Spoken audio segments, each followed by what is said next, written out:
Welcome to Craft Chat Chronicles, the go-to podcast for tips on crafting best-selling fiction. Here at Craft Chat Chronicles, we bring you expert interviews, insights, and tips on writing, publishing, and marketing. Join the conversation and embark on a new chapter in your writing journey. For workshops, show notes, and more information, visit jdmyall.com. That's jdmyall.com. In Season 4, Episode 7 of Craft Chat Chronicles, we're talking about MFAs and your writing career. Do you need an MFA to be a professional writer? Are they worth having? Are they valuable? Are they not? As many of you know, I'm co-chair of Drexel University's MFA Alumni Association. So I'm having a candid chat today with members of Drexel's alumni, basically talking about their writing journey and the MFA experience, and if they thought it brought value or if they thought it didn't, and just basically giving their candid reviews on an MFA experience and on their experience at Drexel. Should be fun. So listen and learn. If you're considering an MFA, this might give you valuable insight on whether or not an MFA program is for you. Again, this is Season 4, Episode 7 of Craft Chat Chronicles. Let's get chatty. You want to lead, Jamie, since I just talked to you last?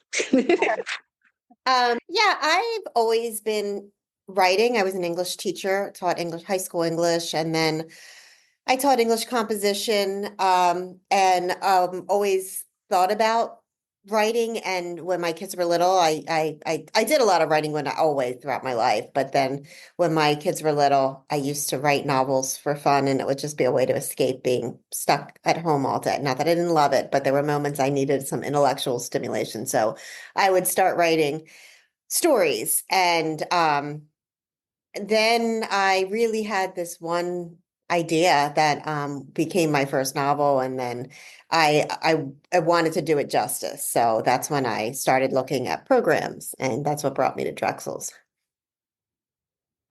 Awesome. How about you, Tori? So I have been writing off and on for several years, and I started independently publishing back in 2012 or 2011. I had a romantic suspense series picked up by a small indie ebook publisher. And I had a few sales and I have a few readers, but I always felt that my stories just didn't have that staying power that some of these other authors have. Like, oh, they just love their stories. And I wanted to really hone my craft of storytelling so people could love the stories that I was writing, and because I was passionate about them. So, and I said, well, let me see about an MFA program. And the company that I work for now, when I first started, they had this flyer about Drexel MFA, get 50% off an MFA. And so I looked at Drexel and I reviewed the courses that they offered, and they also offered a screenwriting course. They're not really supposed to, but I said, wow, that's also great, because wouldn't it be fantastic if a romance could be made into a Hallmark movie? So, these big dreams and ideas. And so I applied, and really the best thing about the MFA program, in my experience, aside from meeting all these great writers and reading their stories, because they've been wonderful, and just the talent is fantastic, was that one-on-one time with our thesis packet exchange instructor. I mean, just getting that feedback alone was just invaluable, really. You really couldn't put a price on it, and it was worth what I paid for the MFA, in my opinion. And I'm still talking with her today, even after graduating, and we're going to have a Zoom meeting in February to see how my querying is going. So it's just, that was the reason why I joined the MFA program, and very happy I did. Who's your packet exchange professor? Tiff Marcello. So she is a romance writer, contemporary romance. She has a lot of books with Harlequin romance and with a couple other publishers as well. So really enjoy her. She's fun. Yes, you do not need an agent to submit to Harlequin. They have a ton of different lines. They just ask that you read extensively in their lines. So I plan, after this next round of querying doesn't get me an agent, I plan on probably revising my manuscript because it is a little long for Harlequin. It's a rom-com, but Harlequin likes much shorter because they're category romance. So I'll probably revise it down a few thousand words just to get it in and just submit it to them and say, hey, look, Tiff read it. Please give me a contract. You said you self-published. What were the titles of your self-published books, and what name did you self-publish under? I self-published under K. Victoria Chase. I also self-published under Zoe Lane, A.M. Ellis. There's another one I also there's a few. And so I wrote a romantic suspense series. The Santiago Brothers has about 4 books in it, and the Virginia Justice series, because I used to live in Virginia, so I wrote about U.S. Marshals and things like that. And I wrote contemporary romance series, the Springfield Sisters. I think there's 4 books in there. So just a lot of different things. That's cool. Jamie, quick question, because I didn't have you mention your book. So mention your book and mention what you were working on before Drexel real quick, and then we'll get to Jenette. Sure, I did historical fiction. And I don't see myself as sticking with historical fiction, but this was a historical fiction, 1920s, Eastern Pennsylvania, focusing on American eugenics. And other than that, I've done a lot of short stories and poetry. And I've since been working on thrillers and a little bit of YA, so I'm not quite sure. I've got a lot of things that I'm working on. My newer piece is a YA novel, and I want to go back to my thriller at some point once I take a break from the YA. Plug your current work, your book that's in stores, that's out and about. Yeah, that's the historical fiction, The Invisible Ones. I know, but there you go. You didn't give the name. Yeah, I was trying to say the name. Oh, yeah, The Invisible Ones. Very good, good. Jenette, your turn. What was the original question? Sorry. Tell us about your writing journey. If you had anything that you were working on before, like she independently published some things, and what led you to Drexel. Oh, what led me? Because I know the question had to do with the MFA programs. So when I was a kid, I liked writing, but I never really took it as a serious thing until I took a creative writing class in college, and I really loved it. And that led me to my first MFA program in my 20s. It wasn't the best program for me. At that time, I think literary fiction was what most MFA programs were focused on, and I wasn't that type of writer. So it actually made me think I wasn't a good writer and just kind of let it go for a while. And then during the pandemic, I wanted to get back into a writing community. And so I was looking, for online programs or courses. And I ended up, I don't even know how Drexel just came up and I saw that it was low res. And there was this acceptance of genre writers, but also at that time they had the screenwriting program, which is the track that I chose, which unfortunately doesn't exist anymore.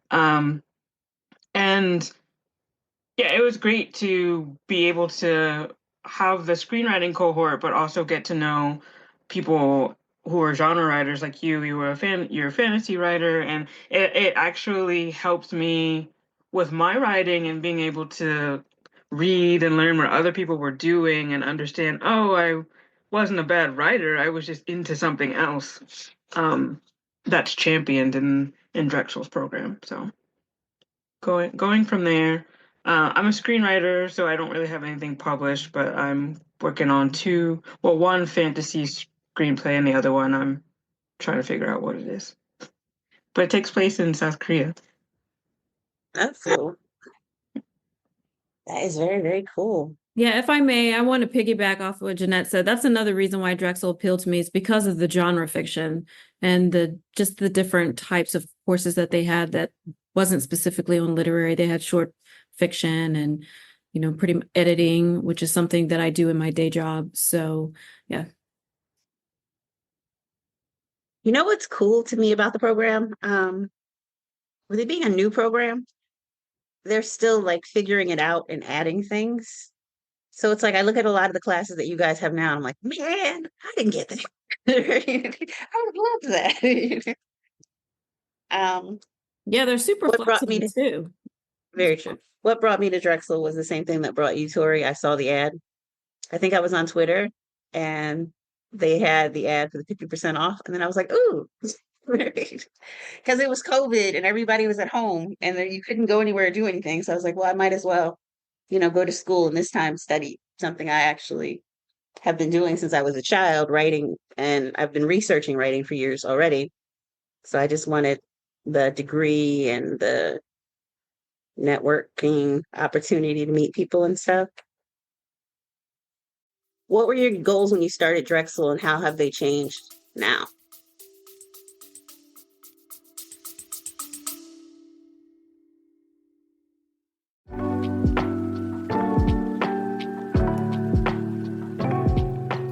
Hi, JD Mile here. Sorry to interrupt.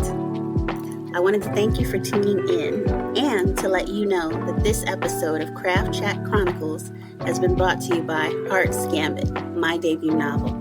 It's available for pre-order right now at barnesandnoble.com. What is Heart's Gambit, you ask? It's about two time-traveling families, one cursed magical duel, and the pair of star-crossed lovers who might break the cycle if they don't break each other first. If you love the time travel romance of Outlander and the lush, haunting magic of the night circus, this is the book for you. Pre-order Heart's Gambit today at barnesandnobles.com and grab your copy when it hits shelves on February 3rd, 2026, wherever books are sold. Again, pre-order Heart's Gambit today at barnesandnoble.com and grab a copy when it hits store shelves on February 3rd, 2026. And while you're at it, don't forget to buy a copy of today's guest book and support their projects as well. Support authors, support bold stories. Now, back to Craft Chat Chronicles. Let's get chatty.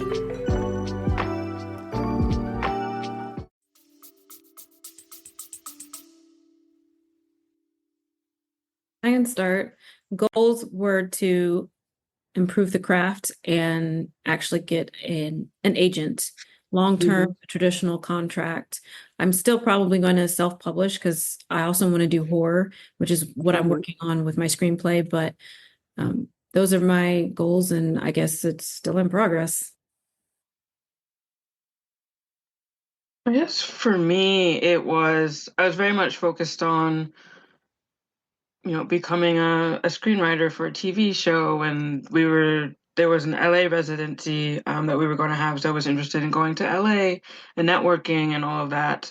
And things didn't quite pan out that way because of the pandemic. But in time, I realized that Hollywood might not actually be my main goal as a screenwriter, because like there's so many other things that I'm interested in that if I were to do that, I would have to kind of step away from my own interests just to get into something, get into a job. And I think right now I want to do the research and focus on the type of stories that I want to write and eventually, hopefully, maybe produce some shorts and that sort of thing. And if it gets me there, great. If not, I'm happy with writing and producing the small things that I can do. How about you, Jamie? Yeah, my goal really was to learn the craft and to get a community of writers. And I feel like I accomplished that. I was a professor before. I was teaching English comp, so I continued teaching English comp. And ironically, I got a good position as a education professor, which is what I was years ago. And so I'm not even teaching English composition anymore. But I still am writing, and I think that right now I'm still writing, but pausing a little bit because my kids I'm going to have an empty nest soon, so I have a lot of that in my head and spending my last moments I have with my kids, and then I think that once I do have more time and they aren't even around. Not that they want to spend a lot of time with me now, but once they're not around as much, I'd really like to almost think about writing more as a business and think about it. It resonated a lot with me, JD, the talk we had with Donnell, and she had said, um, people don't necessarily want to buy your passion project. And ironically, I was like, kind of makes sense. And I enjoy writing, and I think that I feel like I'm at a place with my craft now where I can write, like maybe just do it in more, maybe with more of a business mind instead of purely my passion project. And so I think I'd like to pursue that a little bit more. Love that, love that. My goals they were kind of met. I did a lot of self-study. Like I read every craft book known to man. I did a couple of mentorship programs. Like I did one with Writer's House. I did one run by Kate Bronning, who used to be the editor at Harper Teen. Um, I did the Breakthrough Boot Camp. I did Tessera editorials, mentorship programs. I did like a ton of mentorship programs and read a ton. And then I had been doing the author interviews before I started doing them for Drexel. So I had years and years and years of studying publishing and craft. So on the craft side, I learned some things, but honestly, I came in with a lot of knowledge on it. So to me, the part that I liked the best was the making new people and networking and stuff like that. And I think I accomplished that part of the goal. Like I said, I did learn something. So I reached that goal that I had because I wanted to learn and I wanted to connect with people.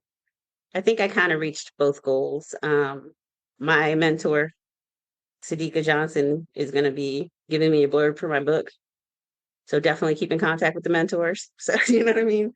So I think I got out of it what I wanted to get out of it. And I liked that the program was new because there was a lot of flexibility in it. Nomi still will communicate with us about different things. We got to build the MFA Alumni Association from the ground, which was cool. Nomi still reach out if she's doing something sometimes and she wants input from us, which is awesome. That's not something we could have got any other school because the program is so new. How have my goals changed? Really, honestly, I just want to maximize what we paid for. We got the network, we got the community. So now it's trying to figure out how we can work together to all help each other on our goals and trying to figure out how to best seize on the opportunity that we paid a lot of money for. Even at 50% off, an MFA is not cheap or free. What was the biggest challenge you faced during the program and how did you navigate it? Well, we started during COVID for us. So I knew going into it was going to be a little bit of a challenge. And part of it was COVID that gave me the flexibility to do that because I was working from home and my kids were home and we all were hunkering down. I had plenty of time to write. The transition back to everything being in person and all at once, I think that kind of was a challenge for me. And finding the time to really make my packets. I mean, I went into it with the thesis for my packets. I wanted them to be the very best they could be so that when I got the feedback, it was going to be useful.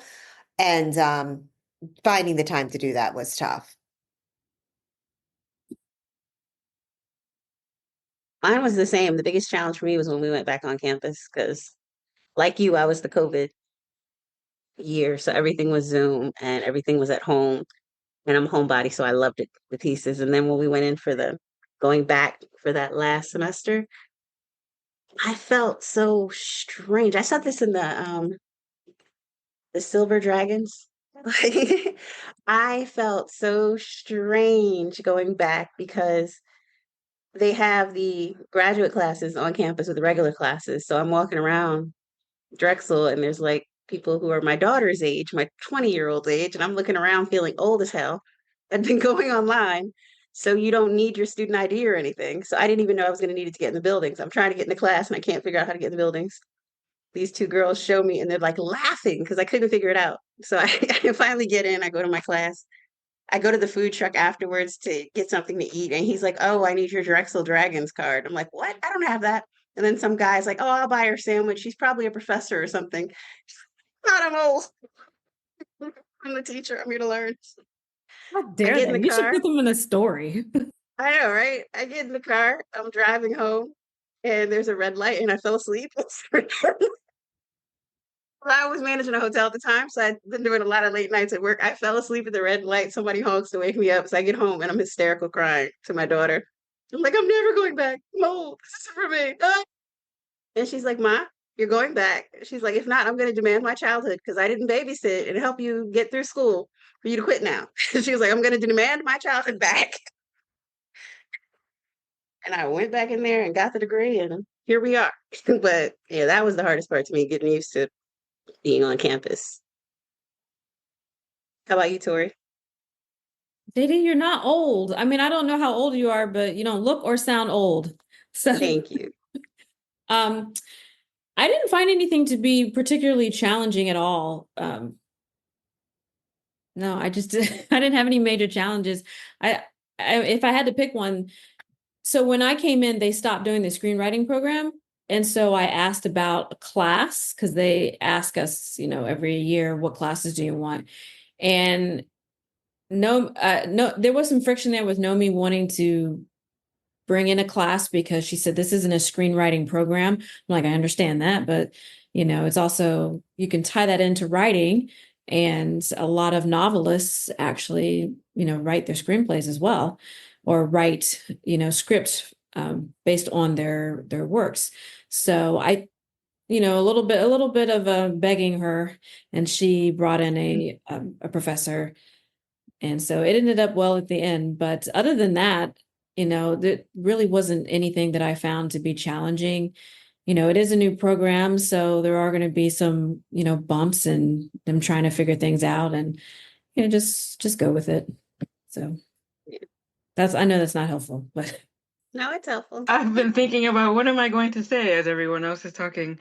I think the biggest challenge for the screenwriting program as it was that there weren't enough screenwriting courses.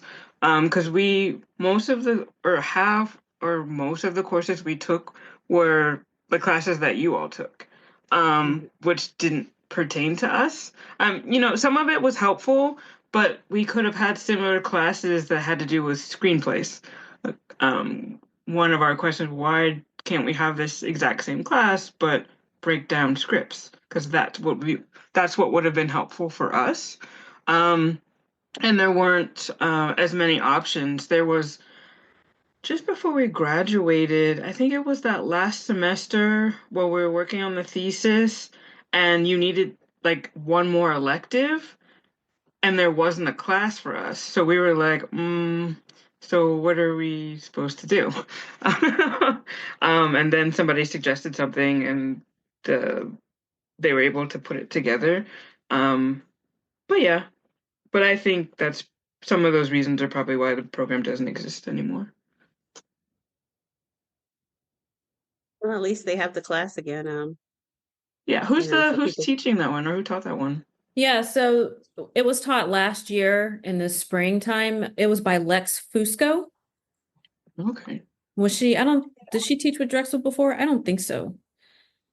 But she's taught before, and I actually just Zoomed with her last week because she's looking at what I'm working on. And she said she wasn't invited back this term.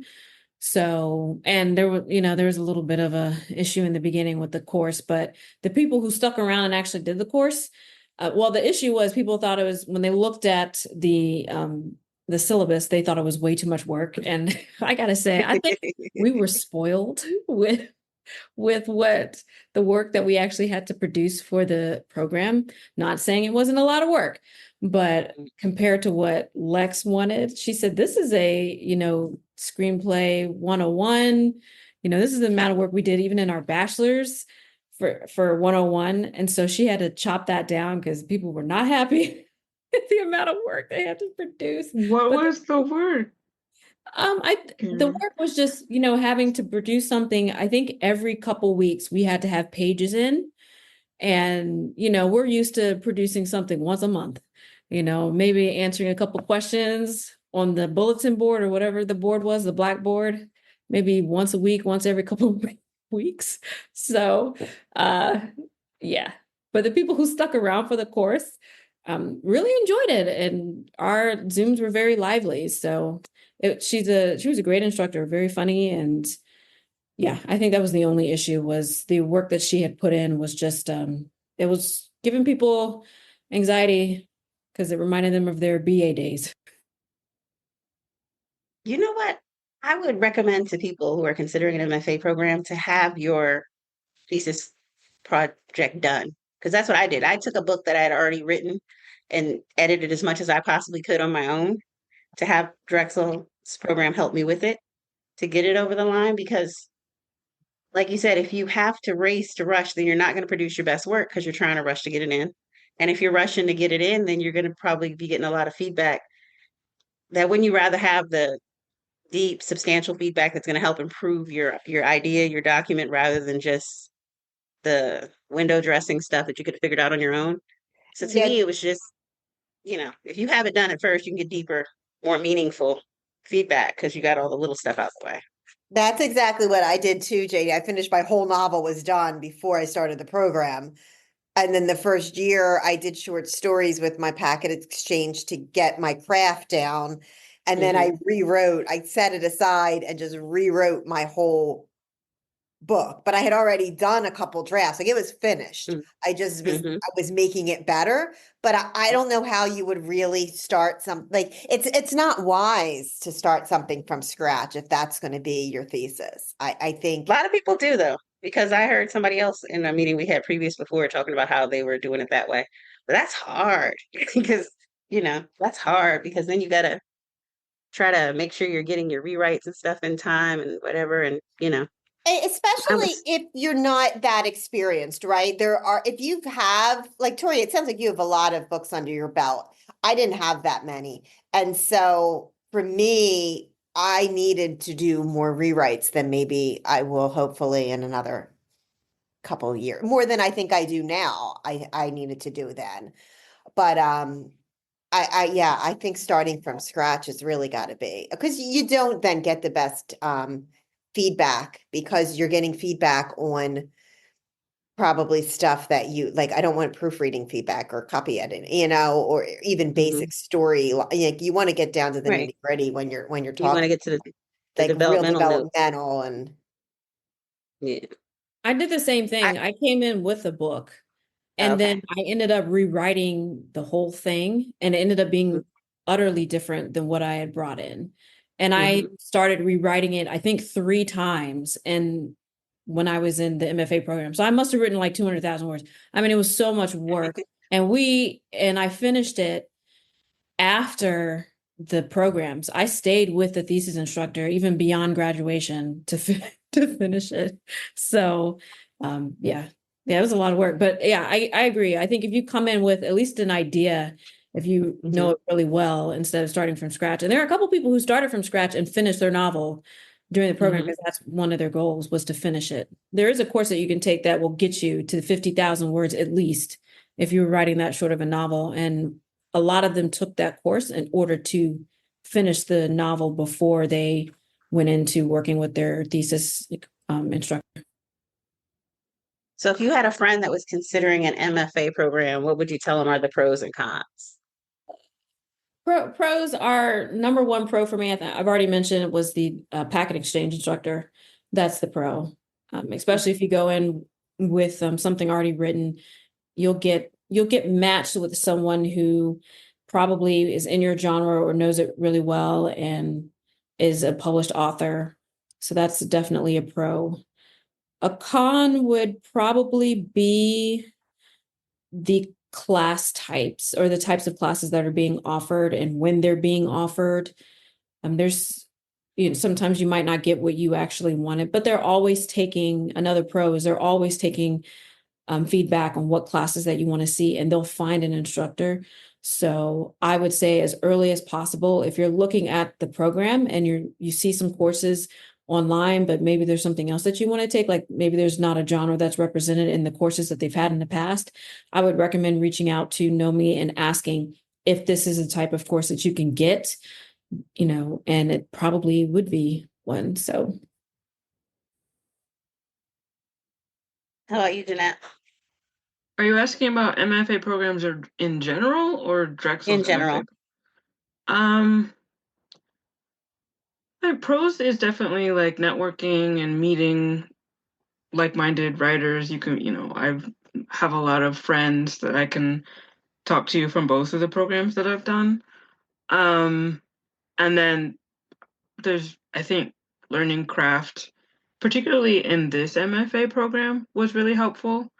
So, and yeah, especially someone who needs, what's the word I'm looking for? But like that structure of like a course, and that those sorts of classes, I think it can be beneficial. Cons, it would definitely be the cost. I still don't know, like, practically if it's worth it, but I'm not a practical person. So for me, it's always been worth it just in terms of the people I've met. Um, and I've grown as a writer, so, I don't know. How about you, Jamie? Yeah, I would say pros is you gain a community if you put the work in. I think, I mean, if you want to keep it, you have to keep that connection going. But it's available to you. Definitely you have dedicated time to work on your craft. You get a lot of feedback and structured activities to help really hone areas of your craft that you might be neglecting that you wouldn't realize if you're just studying independently. I think the cons are that it's not an advanced degree with a set job, at least not a real, like a very plethora of jobs on the market where you can apply to this and boom, you're qualified. I think that's a challenge that does not, a lot of it you have to do very independently, and it doesn't really, if you're looking for a financial return on your investment, I'm not sure that that it happens for most, unless you're really going to put the work in and pursue getting the job experience as well. Very true. That was actually going to be what I said. Like mine. Yeah, because MFAs are costly, and there's a lot of writers that have books out that didn't go the MFA route, but definitely for the camaraderie, for the networking, for the knowledge of craft, those are good reasons to go. But to be honest, like I said, you could do it on your own if you couldn't afford an MFA program. There's a million craft books, there's a million classes, there's a million mentorship programs that people can take for a lesser cost if they can't afford to go. So I guess in the end it's up to you. You know what I mean? What you prioritize, because like Jamie said, there's no guaranteed job at the end of the tunnel with an MFA degree, but you definitely get skill sets and networking opportunities that could be helpful. Would you agree to that, Jenette? Yeah, I'd agree to that. Let's ask Mo now that she's joining us. Hello, how are you all? Doing good, doing good. We're Thank gonna you. dive right in and grab you with a question. So tell us what brought you to Drexel, and then if you would recommend an MFA program to someone and why or why not. So for me, what drove me there actually, like I came at it was 2021 when I applied, so the world was very chaotic. And it was, I think, most people were reevaluating their life and, trying to decide if they were where they wanted to be. And I kind of was one of those people.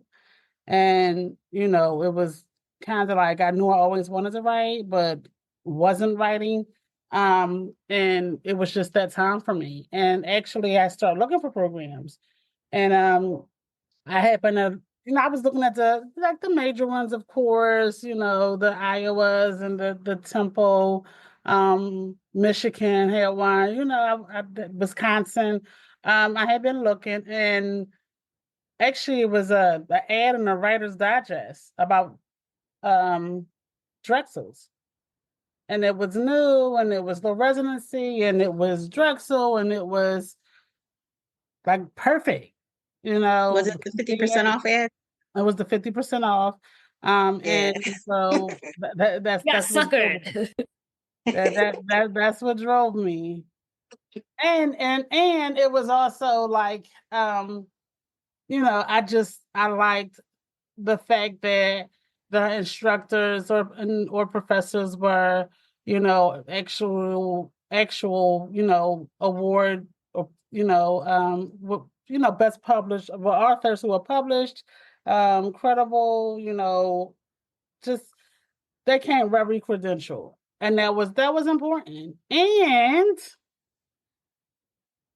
according to the website, they had a screenwriting.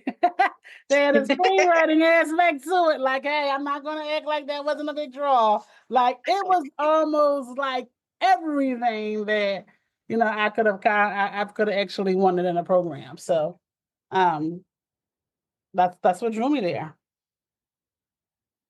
And would you recommend an MFA program to someone else if somebody was telling you they were debating if they should or not?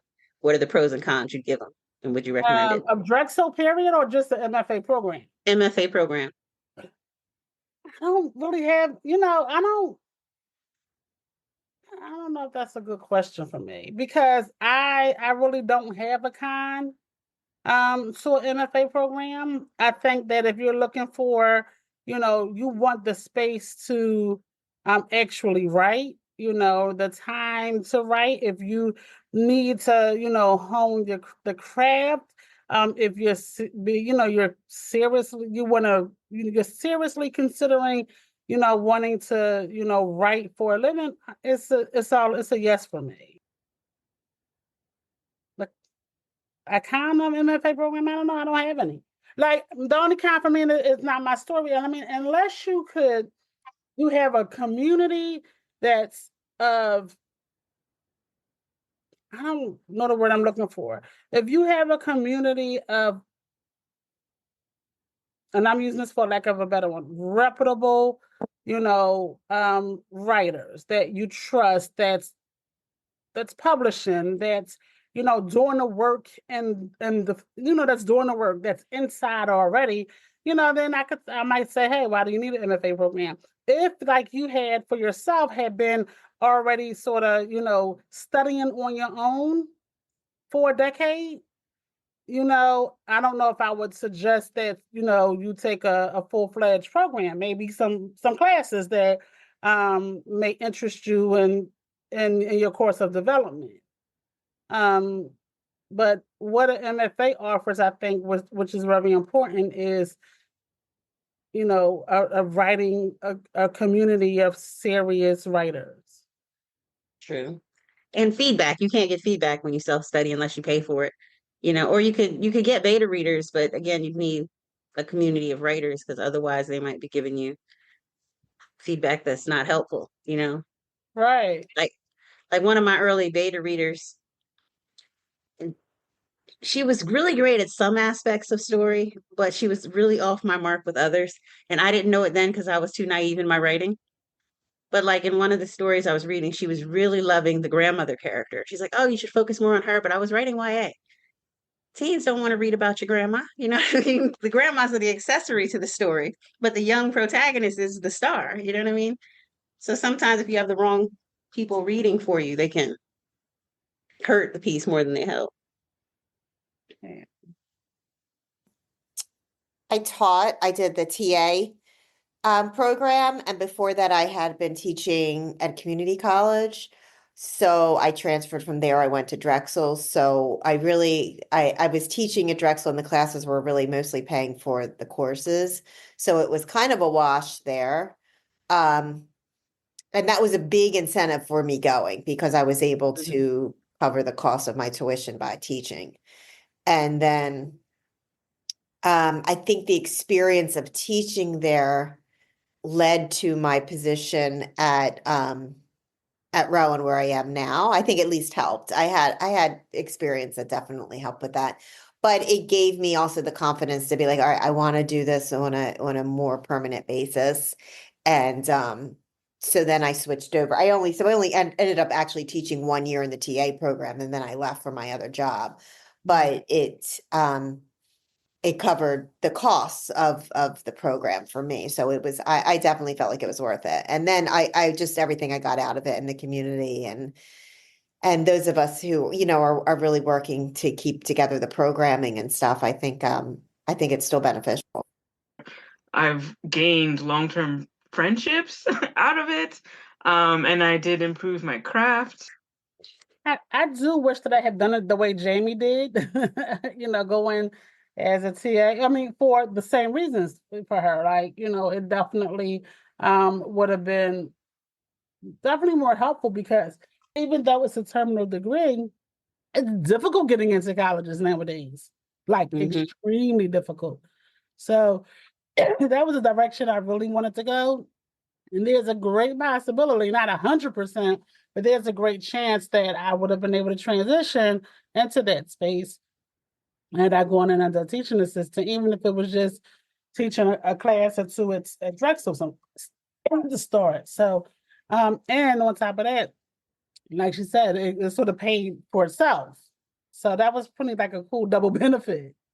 Mm-hmm.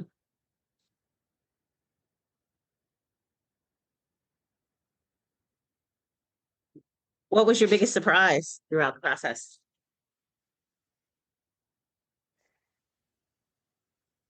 Anything you learned or experienced that you weren't expecting? I think, I mean, maybe it's just how nebulous of a field it is and how it's constantly changing and there does seem to just always be this there's just always something that you don't know or that you're not privy to is almost a better way to say it. And I feel like doing the MFA, I became privy to a lot, but there's still stuff like I just feel like I learned a lot about the field and I like it less now that I know more. I like it a lot less.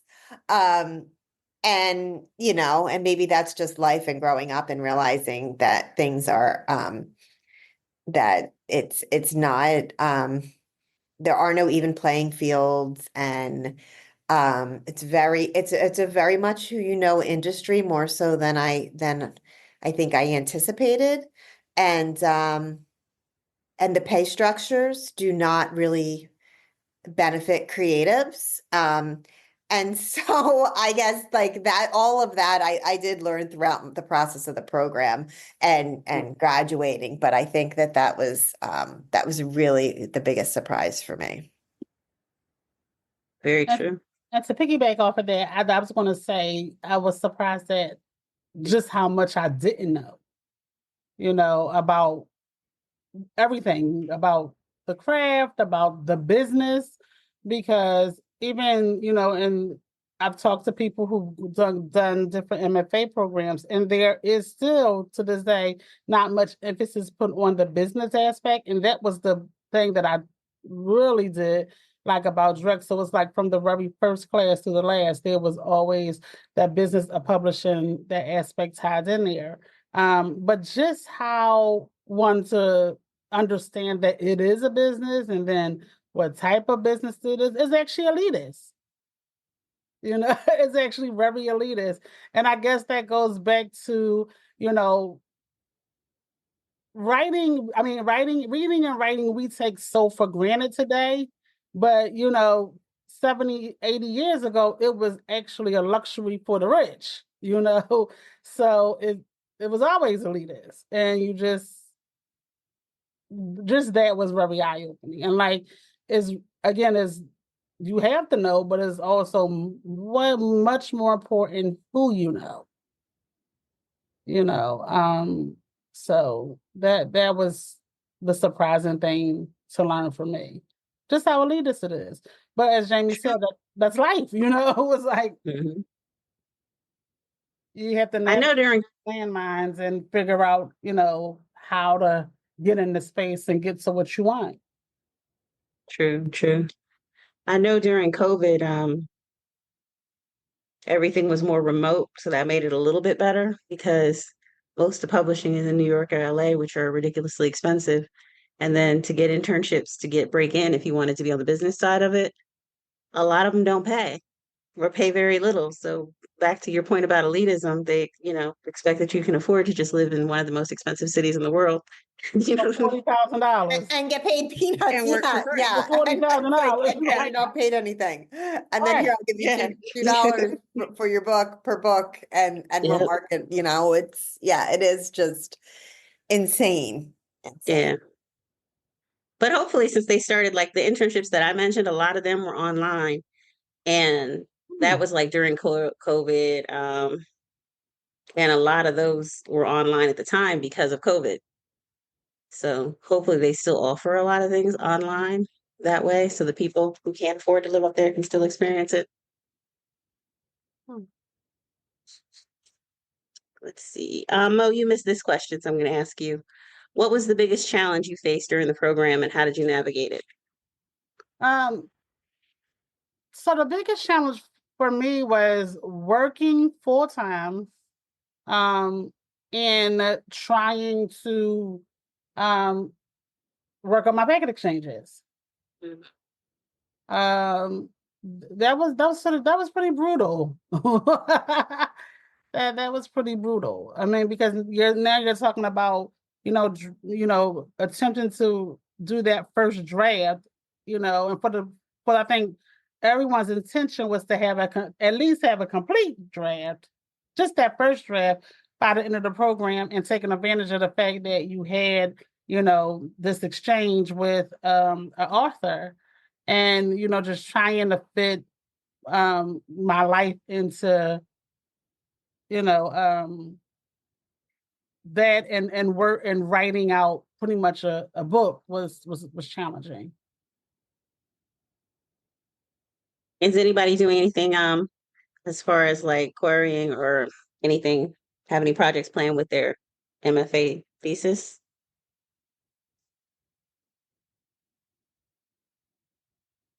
Mayan was my novel that came out in April. So I'm done with that, but it was great to see it actually in print. It was very exciting, very rewarding. And actually was a really, really good story. Thank you. The writing's great too, but the story was a really, really good one. You did a really good job, not just in writing it, but telling that story. Yes, she did. I highly recommend that book. When we did the readings during the residency, the piece that I read, I ended up changing and making it the prologue. So it was different. I altered it since that, but I made it the prologue in my book. Anybody else using theirs or? I know. I'm just going back to rework mine, because I wasn't happy with it when I graduated, because from first draft to like the one that's when it was finished for graduating, it changed so much from my original intention, because at that time I didn't really understand not that I didn't understand how to take notes, but I was taking them, I don't know, I don't want to say too seriously, but I was making a lot of major changes that didn't need to be. And I realized later on, I want to go back and make the story more of what my original intention was, and not just what the people who read it thought it should be. So I want to go back to that, and I was gonna say that was the one that I had we had read at the residency too. But yeah. Oh, that's cool. Yeah. I thought that was fun. Yeah. That's how we met. It is how we met. Yeah. That was pretty cool. So much happened, the year after. I'm just kind of getting, and I'm always like, this is the weirdest thing. I'm 2 stories short, and I just can't get these 2 stories. I just don't have 2 stories, but I need them for the word count. I think I'm going to start on something else, and maybe by the time I get halfway through, or by the time that I finish, at least the goal is at least I may have the 2 to present, which may be good, at least to have, something to query along with the short story collection. That's what I meant. 2 stories short. I'm always 2 stories short. How about you, Tori? Are you gonna query yours? What's the plan for your thesis? Yeah, so I started querying in October, query round 1.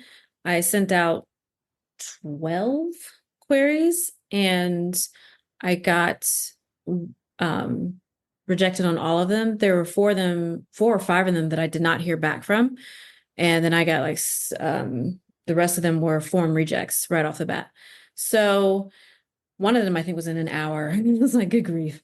So, and I spoke to Tiff, and she said, contemporary romance is on a slump right now. She knows authors who have been trying to sell books for over a year.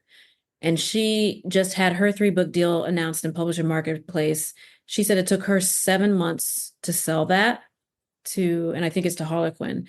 And she had a couple of books die on sub, like at the editorial board, they said no. So a lot of romance authors are struggling to get their books sold. I was like, great, I guess I should have written that thriller I was thinking about writing at the beginning, because I was going to write a thriller horror. So oops. But again, query round Horror 2 is big right now. Yeah, So make your really next big. book that horror. Yeah. But also ask her about historical romance. Maybe you need to Switch it go up. historical. Yeah, switch it up. Yeah, I'm really on a horror kick right now. So I told her I was going to write the accompanying novel to the screenplay this year. I'm going to finish the screenplay hopefully by March, but I'm going to do query round 2 next week and send it out to another maybe 15.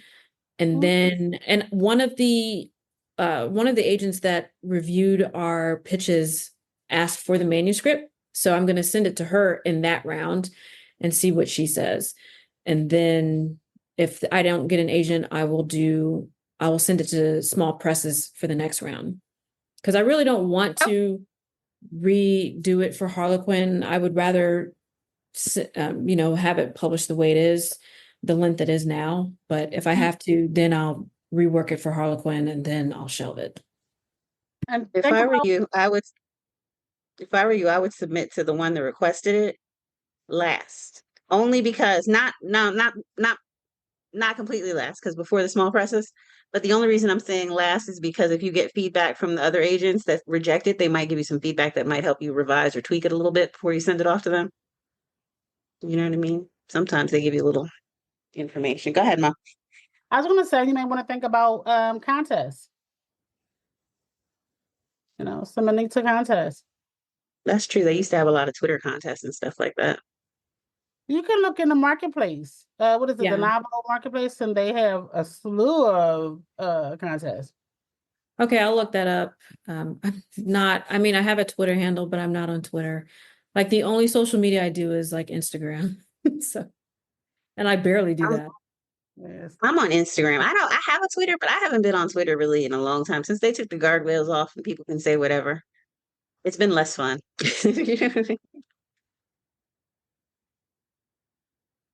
Yep. But is everybody connected on social media and stuff? I'm not active. Went through setting all that stuff up. It's just too overwhelming for me. I want to, by the end of February, have my website up, and I just kind of want to go through the website.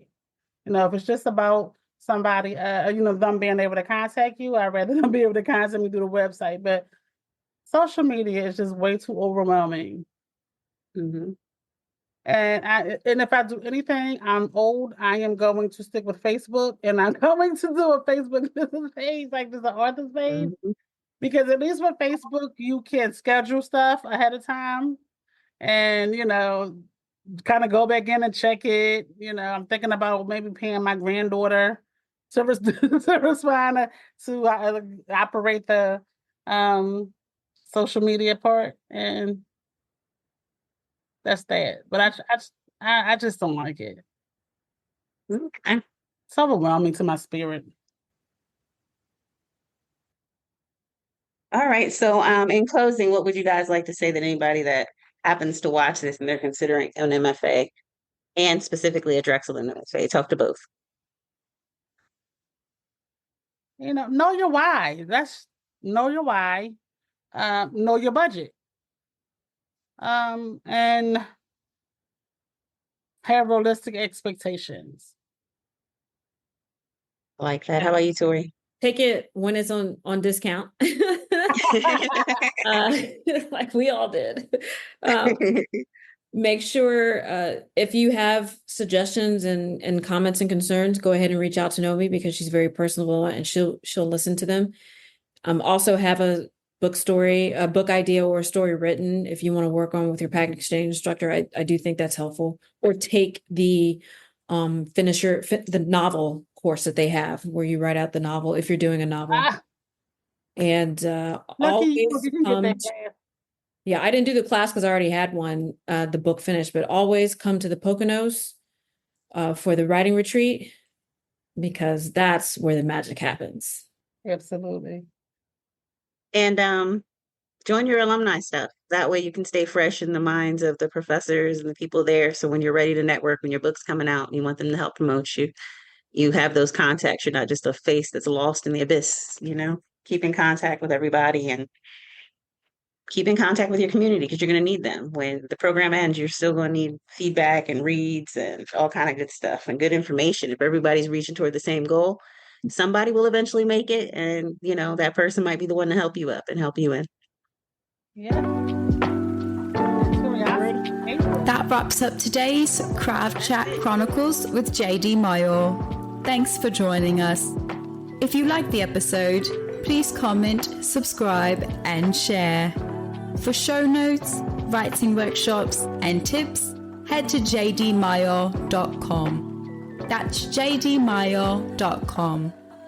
While you're there, join JD's mailing list for updates, giveaways, and more.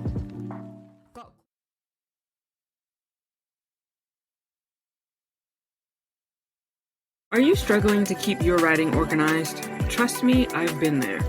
I want to introduce you to Scrivener, the ultimate program for all writers. You can outline, draft, and even edit all in one place. Whether it's your next novel, screenplay, or even thesis, Scrivener helps you stay focused and finish strong. Scrivener adapts to your workflow.